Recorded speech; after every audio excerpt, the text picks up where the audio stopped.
की। और पहले व्यूअर दीपक हमारे साथ कनेक्टेड है सवाल पूछने के लिए, रोहिणी दिल्ली से। दीपक जी नमस्कार, बताइए क्या सवाल है आपका। मैम नमस्कार। Ma'am sir, hello, can you hear me? हाँ जी, आपकी आवाज आ रही है, बताइए क्या सवाल है आपका। नमस्कार। नमस्कार सर, बताइए। आपको क्वेश्चन में भेजिए सर। मेरी एज 46 है और मैंने अपना पोर्टफोलियो भेजा आपको, जिसमें मैं 20,000 की SIP अभी मैंने स्टार्ट करी है। ये CNBC जो आपका प्रोग्राम आता है, इसको देख के। तो आप ओके। एक बार सर प्लीज़ ये चेक कीजिए कि मेरा पोर्टफोलियो ठीक है, और इसमें जो मैंने अमाउंट जो लोकेट किया है हर एक फंड में, वो सारा हम्म। ठीक है। और मेरा एक sir second question, first question ये है कि ये अगर मैं 15-16 साल तक ये SIP करता हूँ तो 2 CR इसमें क्रिएट हो जाएगा मेरा आफ्टर 15 ईयर। और आफ्टर 15 ईयर अगर मैं SWP करना चाहूँ तो कौन सा फंड इनमें से सही रहेगा SWP के लिए? And my second question is, मेरे पास 5 लाख रुपीज़ लमसम अलग से हैं, वो अगर मैं 15 साल के लिए लगाना चाहूँ तो कौन सा फंड में लगाऊँ? इन्हीं फंड में लगाऊं या किसी कोई सर मुझे सेपरेट फंड सुजेस्ट करेंगे तो सर बहुत मेहरबानी होगी। ओके, तो जैसे सुना हेमंत जी आपने इनका पूरा सवाल। 21,000 की मंथली SIP चल रही है, 15 साल में 2 करोड़ का टारगेट है, और 60 साल में सिस्टमैटिक विड्रॉल प्लान के थ्रू इनकी निकासी की योजना है। ये 60 साल बाद या 60 साल की उम्र में दीपक जी? मतलब after 15 years, today my age is 46, तो आफ्टर 15 ओके, ईयर्स। एग्जैक्टली, तो 60 साल की उम्र में बेसिकली अब से हाँ 15 साल बाद 60 साल में हाँ, यस यस। की बजाय 60 साल की उम्र में सिस्टमैटिक विड्रॉल की आपकी प्लानिंग है। तो उसके लिए इनको राय चाहिए। 5 लाख का लमसम इन्वेस्टमेंट करना है 15 साल के लिए।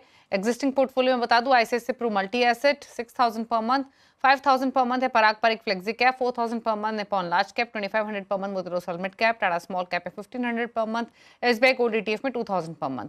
बताइए क्या सजेशन रहेगा इनके पोर्टफोलियो को लेकर।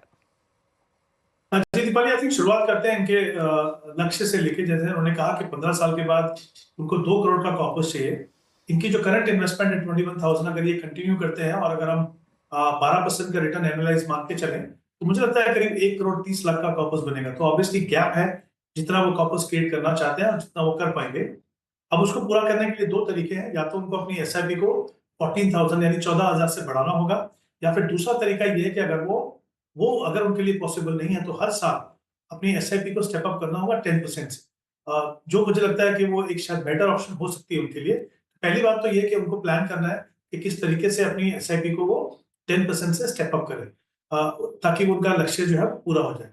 अब अगर मैं इनके फंड्स के ऊपर आता हूं तो देखिए इनके पास कैटेगरी, जैसे मैंने पहले भी कहा था शो के जब हम डिस्कशन कर रहे थे कि कैटेगरीज होना सही बहुत जरूरी है। तो इनके पास एक लार्ज कैप फंड है, इनके पास फ्लेक्सी कैप है, मिड कैप, स्मॉल कैप, एक मल्टी एसेट फंड है और एक गोल्ड फंड है। इसमें सिर्फ 2 चीज मैं कहना चाहूंगा। एक मल्टी एसेट फंड मुझे लगता है पोर्टफोलियो के लिए काफी अच्छा एडिशन हो सकता है, स्पेशली जब आप नहीं चाहते कि आपका बहुत ज्यादा पैसे जो इक्विटी में लगे और आप चाहते हैं कि फ्लेक्सिबिलिटी हो ताकि मार्केट सिचुएशन के हिसाब से डिफरेंट एसेट क्लासेस में आपका एक्सपोजर मिले। यहाँ पे इनका समय काफी लंबा है, 15 साल। तो मुझे लगता है कि मल्टी एसेट से एक प्योर इक्विटी जो फंड है वो बेटर रहेगा इनके लिए, क्योंकि ये एक तो लंबा समय है इनके पास, दूसरा ये SIP से इन्वेस्ट कर रहे हैं डिसिप्लिन तरीके से। तो मुझे लगता है कि जो इनका मल्टी एसेट फंड है उसके बजाय अगर ये कोटक मल्टी कैप फंड रखें तो बेहतर है। दूसरा, अगेन गोल्ड का भी वही है, मुझे लगता है रोल है पोर्टफोलियो में, लेकिन जब आपका एम प्योर ग्रोथ है तब मुझे लगता है कि शायद इक्विटी फंड SBI कॉन्ट्रा एक बेटर ऑप्शन हो सकती है SBI गोल्ड से। तो ये 2 बदलाव अपने पोर्टफोलियो में कीजिए। एलोकेशन आपका बिल्कुल बराबर है। दूसरा, इन्होंने सवाल पूछा कि अगर हमको 5 लाख रुपए इन्वेस्ट करना है तो कहां पे करें। पहली बात तो वो स्टैगर्ड मैनर में कीजिए, एक साथ मत कीजिए। अगले 3-6 महीने में आप STP से इन्वेस्ट कीजिए। और कुछ एक फंड है जैसे निप्पॉन इंडिया लार्ज कैप, पराग पर एक flexi cap, Motilal mid cap, Kotak multi cap की हमने बात की। ये 4 फंड्स में आप, और SBI कॉन्ट्रा, पांचों फंड में आप 1-1 लाख रुपए इन्वेस्ट कर सकते हो सिस्टमैटिकली। SWP का जहां तक सवाल है, अच्छा तरीका है अपनी इनकम जनरेट करने का, क्योंकि अभी इनके पास 15 साल का समय है। मुझे लगता नहीं कि इतना जल्दी आप डिसाइड करें कि उस समय पे क्या सिचुएशन होगी। बट एज ए कॉन्सेप्ट मैं कह सकता हूं कि SWP एक बहुत ही अच्छा कॉन्सेप्ट है ग्रो करने के बाद अपने लिए रेगुलर इनकम जनरेट करने के लिए।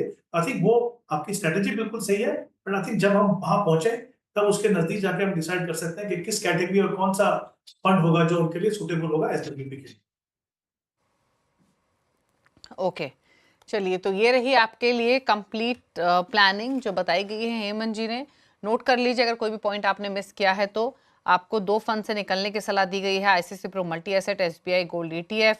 4 फंड्स ऑलरेडी आपके पोर्टफोलियो में, उनमें आप बने रहिए, जिसमें Parag Parikh flexi cap, Nippon large cap, Motilal Oswal mid cap, Tata small cap है। 2 नए फंड्स आपको सजेस्ट किए गए हैं, कोटक मल्टी कैप और एसबीआई कॉन्ट्रा। 5 लाख का जो लमसम इन्वेस्टमेंट आपको करना है वो Parag Parikh flexi cap, Motilal Oswal mid cap, Kotak multi cap, SBI Contra, Nippon large cap में कर सकते हैं।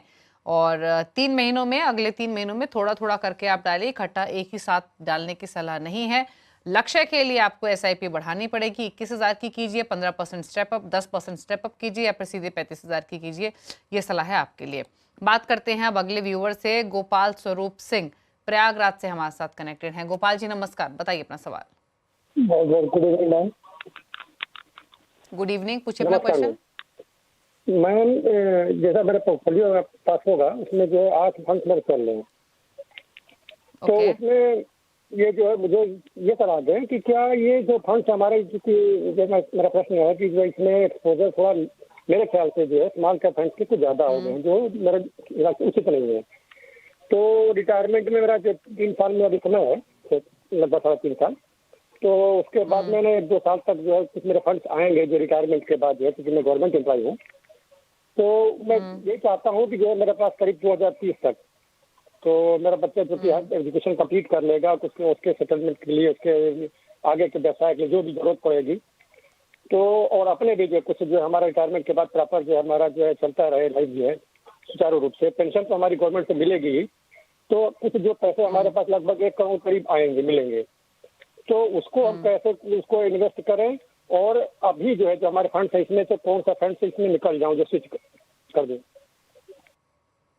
ओके। चलिए, तो जैसे इन्होंने बताया अपना सवाल, 15,000 की एसआईपी है। ऑलरेडी इनके जो पोर्टफोलियो की वैल्यू 26 लाख के आसपास है। 5 साल में 1 करोड़ का लक्ष्य है।